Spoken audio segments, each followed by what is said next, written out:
ఏంటి? భోజనం చేసావా?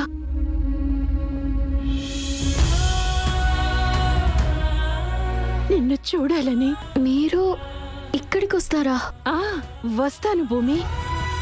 నీకు ప్రేమగా ఒక ముద్ద తినిపించి వెళ్ళిపోతాను.